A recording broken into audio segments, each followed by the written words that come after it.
Wind gusts with a high of 83. Monday will see sunshine and a few clouds with a chance of a thunderstorm in parts of the area, remaining humid with a high of 86. Tuesday will be sunny to partly cloudy and humid with a high of 90. With your Oklahoma City AccuWeather forecast, I'm meteorologist Joe Lundberg. We interrupt our program with a special bulletin. The views and opinions expressed in this broadcast are solely those of the speakers and other contributors. These views and opinions do not necessarily represent those of this station. McRoof Fortifies Oklahoma back on the air for the second half of today's show. On this date in 1819, the first parachute jump in the United States. In Jersey City, a Frenchman. No word on what he jumped off of or if he survived. That's what I was going to ask you. Pretty brave man to be the first guy to do a parachute jump. Then on this date in 1858, the first mailboxes, street-based mailboxes, were installed in Boston and New York City. All right, our trivia question is still out there. The number 405-608-4377. Certainteed has 16 shingles that meet IBHS fortified roof standards. How many of those 16 qualify for the high wind and hail designation? 2, 5, 11, or all 16? 405-608-4377. All right, Chris, belly up to this microphone and let's hear from you, young man. Why are you here? Absolutely. So we are doing some incredible things with Roof RX, and that's really where our focus has been. We had our summit this last week. We brought the whole team together, and it's been a very re-energizing, unified focus and vision, and really just pushing forward to make this into something that it really should be and what the community really deserves. And that's really what we're here for, and just to talk about that and all the different things that we are doing, because Roof RX is absolutely going to change this industry in a way that I don't think people can fully grasp until you actually understand. So what are those kinds of things you're talking about? Absolutely. So essentially the maintenance protocol and doing the entire life cycle of the roof, and that is from cradle to grave, from the initial inspection with a qualified inspector all the way up to the eventual replacement and redocumentation of it. We have a way to essentially help the consumer have total transparency into the entire life cycle and really just make sure that they are in control of the entire process, and we're able to help facilitate. That is ultimately where this is at, and it's the prescription for your ailing roof. Yeah, Rick, and this is it goes throughout everyone who is involved in or a part of a roof replacement, whether that is a retail roof replacement or whether that is an insurance roof replacement. Everyone involved in that has the information, has the prescription, understands what is going on and what needs to be done and where this is ultimately going to go. And that starts obviously with the owners, the consumers, the homeowners, the property owners, the property managers. And then it moves back to the insurance agents and the producers and the brokers, that they're involved in that whole thing. And then it moves from them into the realm of the insurance carriers, whether that's the underwriters on a bind, don't bind decision on how do we price this risk, what do we do with this in terms of our recommendation for repairs. It deals with loss prevention, who is trying to mitigate loss for the insurance companies. And then it ultimately deals with the claims process and how that unfolds to the consumer, the end user. And Roof RX is revolutionizing all of that. It's a way that gives everyone data sets resulting in actionable information. Everyone has the same information. The consumer knows what the conditions are. The agent knows what the conditions are. The insurance company knows what the conditions are. Now it's up to them And there's another party gets involved in this is the roofer, the contractor. Okay, they have the information. It's up to them to now get together and say, this is what we all agree is in the best interest of everyone involved. It's going to satisfy the needs of the consumer. It's going to satisfy the concerns and issues that the insurance company might have. It's going to be done in a prescriptive way by an in-network contractor who is going to offer lifetime workmanship warranties and is going to really raise the bar in terms of what that ultimate delivery to that consumer is going to be. So I think I know what you're talking about, but what I haven't heard is what are you actually doing in all of this process where you're gathering all this data and making all these reports and getting everyone involved and on the same page? What are you doing? Absolutely. So this is the best way that I can conceptualize, and this is in my mind what makes sense. So right now, the industry is broken. Everyone understands that the storm restoration industry, there's a lot of different actors all having an adversarial sort of relationship. Mm-hmm. It's all about trying to fight between each other and trying to essentially take positions and stands and draw battle lines and not really work together. So what RoofRx is, we are providing a round table. This is a central location where everyone gets together, and at the core central focus of this table is the truth. That is the data. This is what we provide with the highest quality inspection processes, qualified inspectors. We provide truth. Everyone comes to the table, they look internally, and they say, okay, this is truth. This is our assumptions. This is what we know to be accurate. Now let's all come together and have a conversation on how are we ultimately going to make decisions based upon the data. So, Rick, let me give you a couple of examples. One example would be an agent comes to us and has a client who has gotten a non-renewal or a cancellation letter from their insurance company. And the insurance company is simply doing what insurance companies do. The roof is, here's the zip code, it's an asphalt shingle roof, and it's this old, we don't want it. All right? They know nothing about the condition of that roof. Right. So we go out and we fly our drone in a very different way than what everyone else in the industry does. We take and we annotate those images by people who actually know what storm damage is, not someone who has an interest of their own in saying that damage is not there or that damage is there. This is what it is, okay, by credentialed people annotating those images. And a recommendation as to what the scope of work might be for any repairs, what the remaining life of that roof is. That information now, the consumer and the agent can go back to the insurance company with the real data and say, here's what the conditions of that roof are. And the insurance company goes, wow, we didn't know that, okay? And maybe there's a different outcome for the consumer. If there's not a different outcome for the consumer with that insurance company, certainly now the consumer and the agent are armed with the information that they need to go to market for that insurance. So it involves inspection, first off.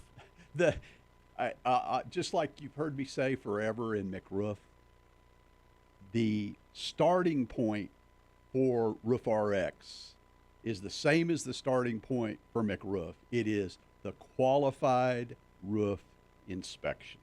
Now, what's happening and what is standard operating procedure going forward for McRoof is that our qualified roof inspection will now include the drone flight, all the images, all the annotations, plus Scotty or Kelvin or Johnny or me or somebody else. And we're going to be putting that information together, and then the credentialed inspectors are going to be the ones that are going to be looking at the annotated images and saying, I agree with that or I don't agree with that, okay? To where we can train that in the way that we really want it trained and that the outputs are valid. As far as the remaining economic life of a roof, obviously that is by determining what is that actual shingle, determining as best we can, what the condition of that roof is, what that life expectancy of the original shingle is, and then Chris, you've got a scale that we run through that has all kinds of different things that we deduct.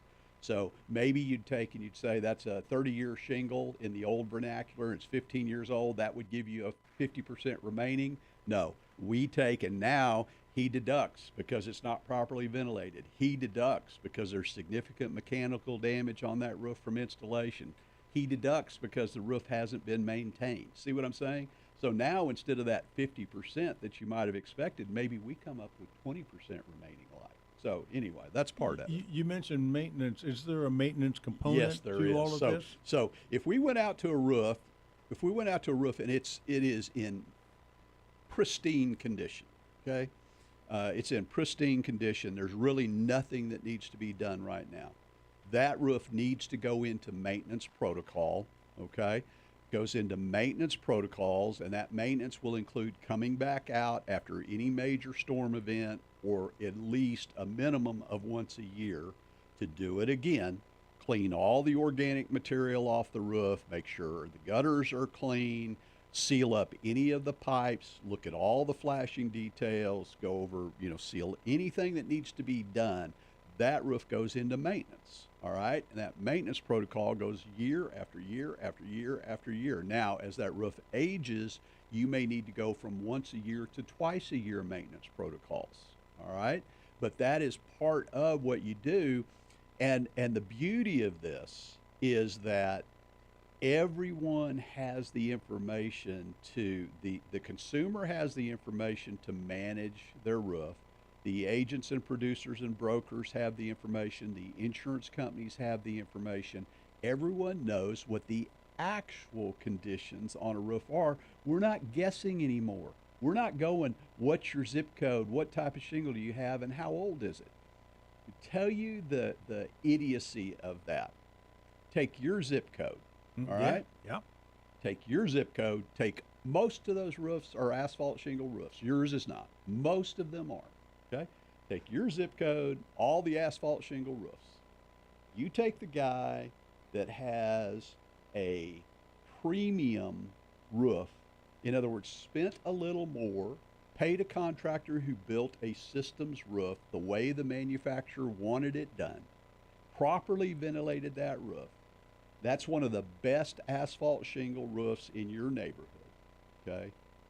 You take the guy who put the crappiest shingle or the cheapest shingle on that he could buy and did it with chuck in a truck, who didn't install it correctly and who sure as heck didn't ventilate it. That's the worst roof in the neighborhood. Right. Okay? They both got the same price. Yeah. The guy that's essentially has a preferred risk who should be getting something better is being penalized, and the guy at the bottom of the barrel that has the crap is getting rewarded, and the guy in the middle is maybe getting about what he deserves. You see what I'm saying, Yeah. Rick? It doesn't make any sense. It doesn't make any sense. We're going to take our break now. We'll be back talking about code compliancy again. Compliant is our word of the week. Our trivia question is still out there. How many of the 16 shingles, IBHS fortified roof, certainty shingles qualify for the high wind and hail? 2, 5, 11, 16. 405 608 4377.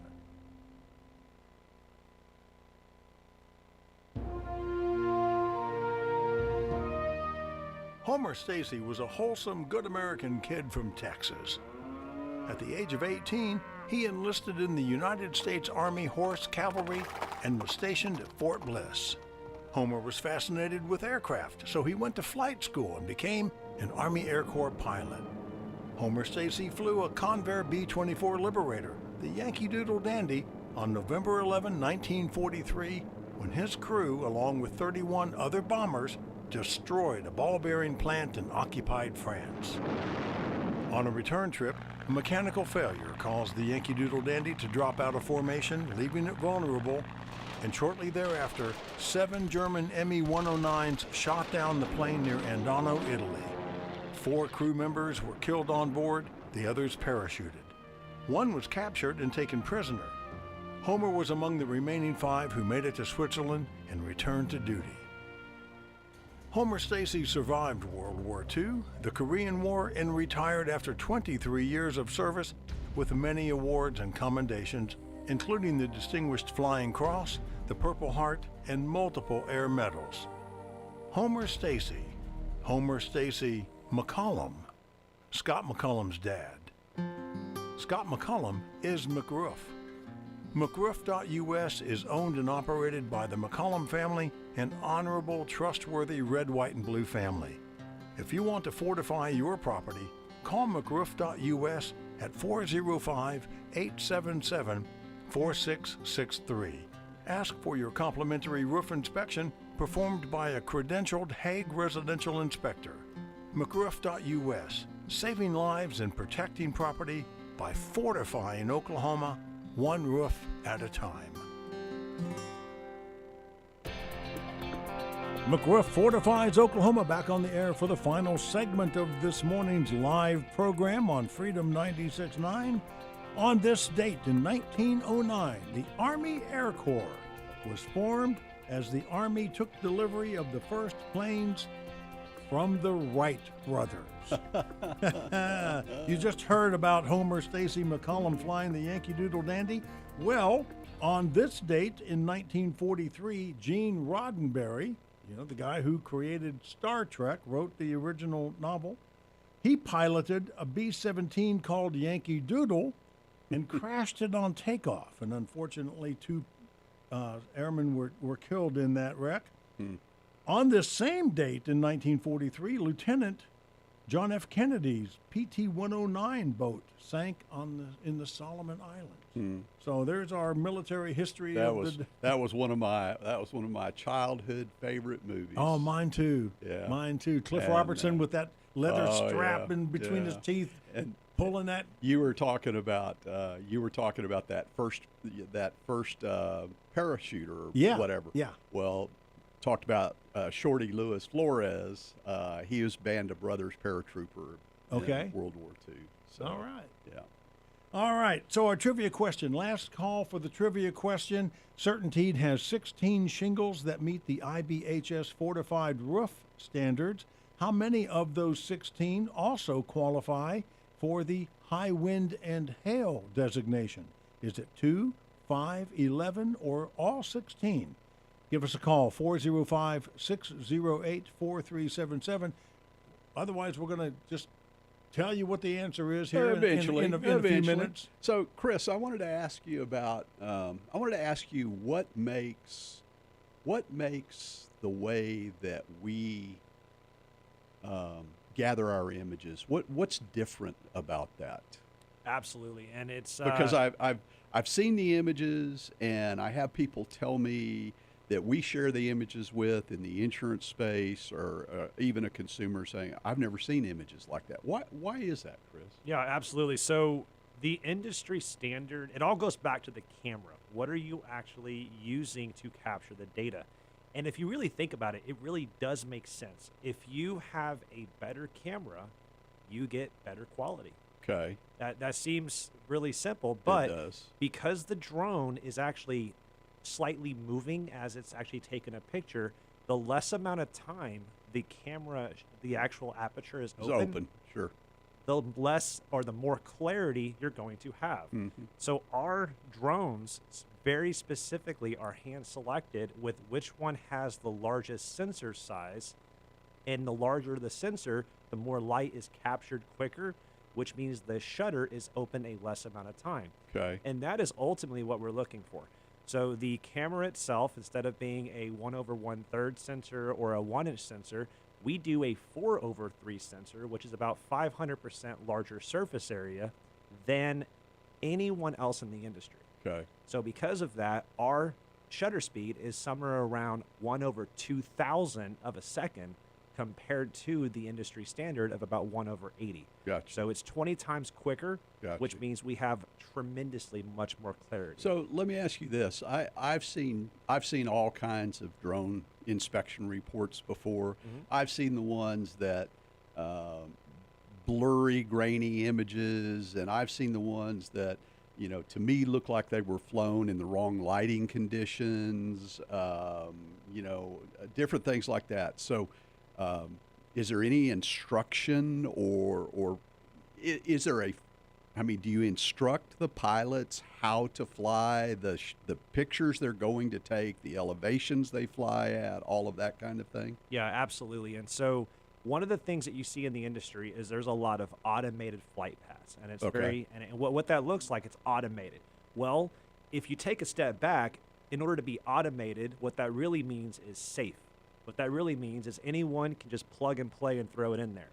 But those flight paths are actually very inefficient, and you're not able to get as close as what you should be. Okay. So our pilots are trained for a very specific flight prescription that they go through and actually take individual photos that we want at the quality we want.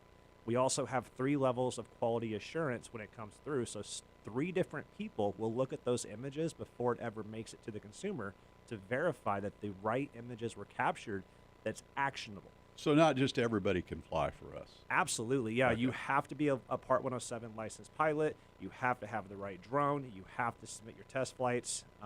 Yeah, absolutely. So, Okay. Hey, Tim, we're going to come right to you now. You want to take a shot at the trivia question?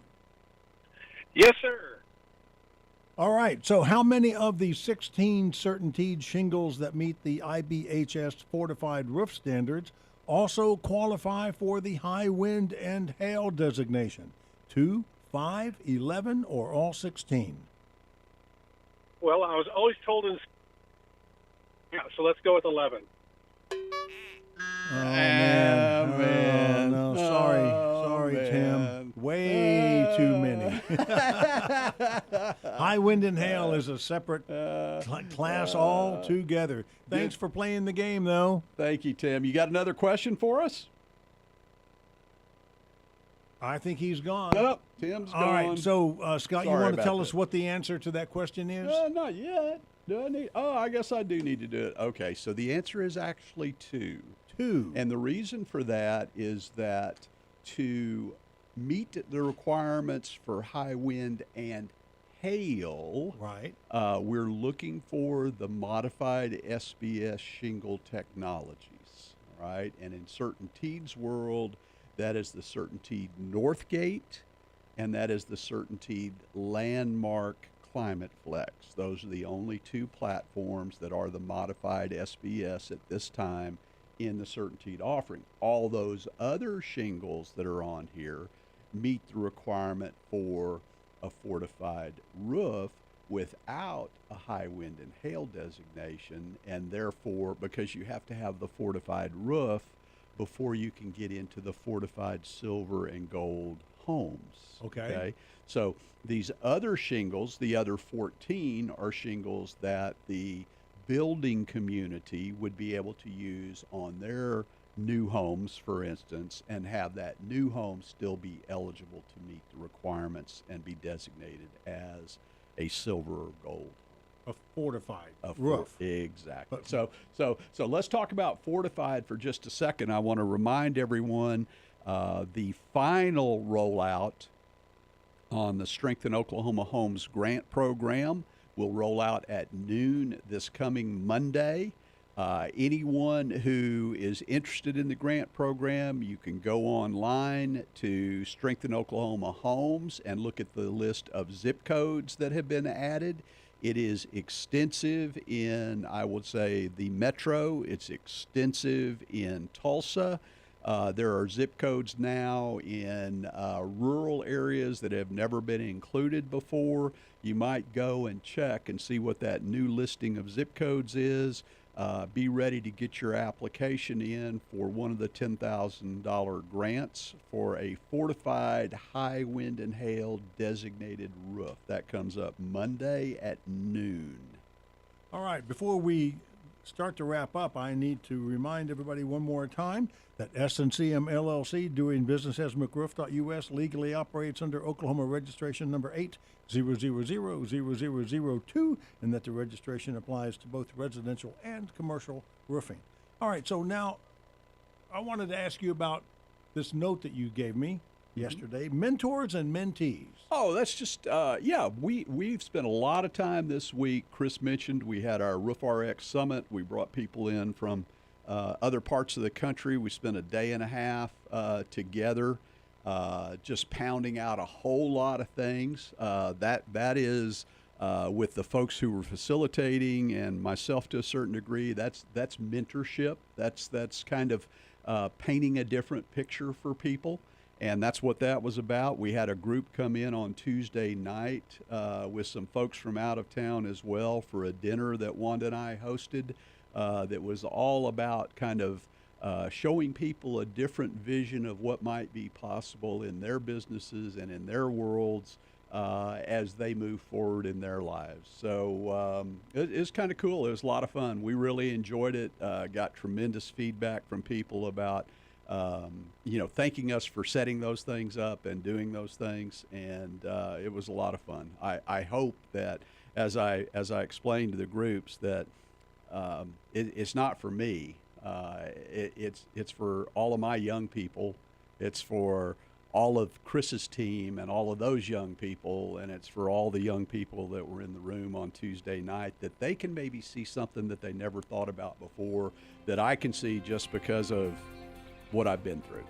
Okay? And on that note, you have a very particular dad's wisdom. I do have. A mentor empowers a person to see a possible future and believe it can be obtained.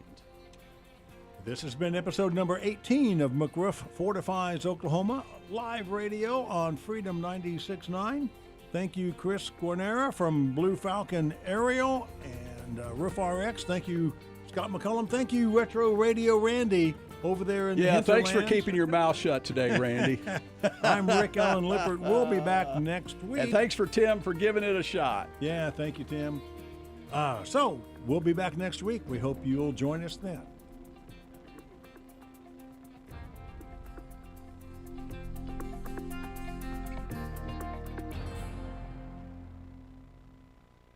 KQOB Enid, Oklahoma.